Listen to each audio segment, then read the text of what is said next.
로마서 3장 10절로 12절 말씀입니다. 제가 대신 대독해 드리도록 하겠습니다.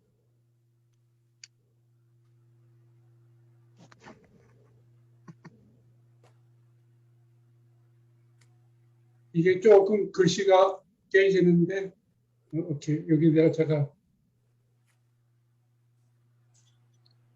그것은 성경에 기록되어 있는 바와 같습니다. 의인은 없도다. 하나도 없도다.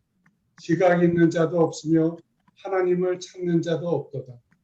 모두가 비뚤어졌고 다 몹쓸 것들이 되었도다. 좋은 일을 하는 자 없도다. 하나도 없도다.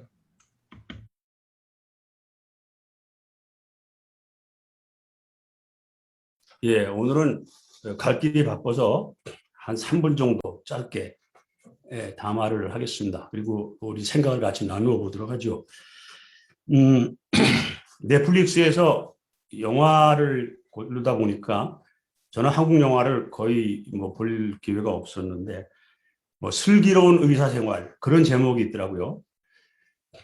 그런데 지금 우리 시드니는 슬기로운 감방 생활을 하고 있습니다. 아니 슬기로운 감방 생활을 해야 돼요. 거의 지금 한 달째 지금 그 록다운이 돼가지고 나가지도 말고 혼자서 걸어다니는 것 외에는 거의 행동의 자유가 없는 이런 상황입니다. 그래서 슬기로운 감방 생활을 지금 하고 있는데 그러다 보니까 이제 와이프하고 둘이서 만 살죠. 24시간 가시거리 가천거리 안에서 사는 겁니다. 그러니까 이게 평소에 좀 사이가 나쁜 부부들은 굉장히 곤란하겠다. 이런 생각이 들어요. 그런데 이렇게 그러다 보니까 그 와이프하고 사소한 얘기를 하다가 문득 생각나는 것들이 있고 그런 현상이 생기더라고요. 저희가 사실은 아시겠지만 한국으로 돌아가려고 굉장히 이제 아둥바둥 노력을 하고 있는데 그중에 이제 제일 우선이 뭐냐면 이 집을 살고 있는 집을 이제 세를 주는 거거든요. 그런데 세를 이제 한국 사람한테 주려고 이렇게 될 수 있으면 노력을 하는데 그래서 이제 우리 동포사회 잡지나 광고 내고 그렇게 있어요. 로컬 부동산에 안 맡기고. 그런데 오는 사람들이 별로 없어요. 왜냐하면 전체적으로 지금 움직이지 않으니까. 근데 가끔가다 오는 사람들이 보면은 전부 다 부부예요, 부부.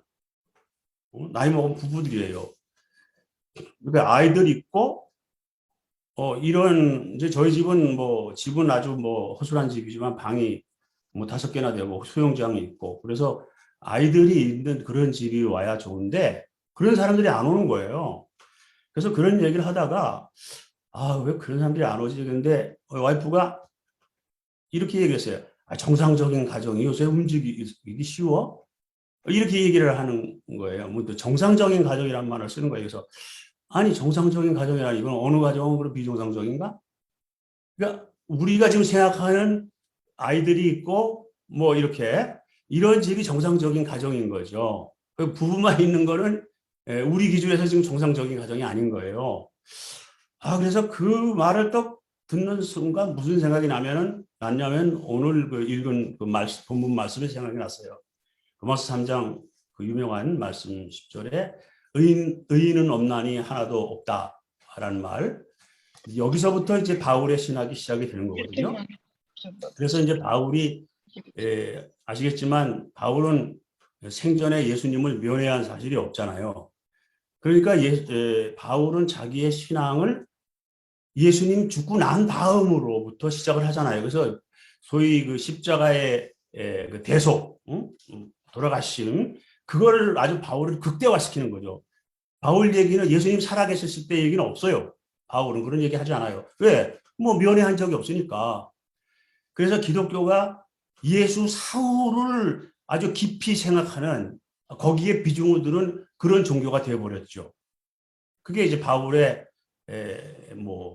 공로라고 할까 문제라고 할까 그렇죠. 그런데 기독교가 꼭 그런 것만은 아닌데 하여튼 그게 독과점이 됐어요.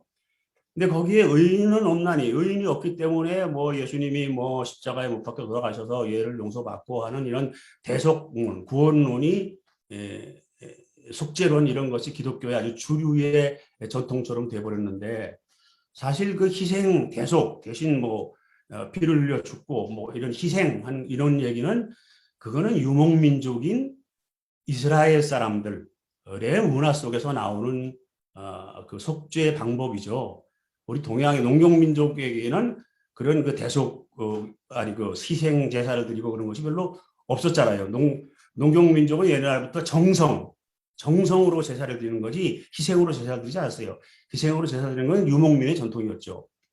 그래서 이제 기독교가 유목민 전통이 되어버린 거예요.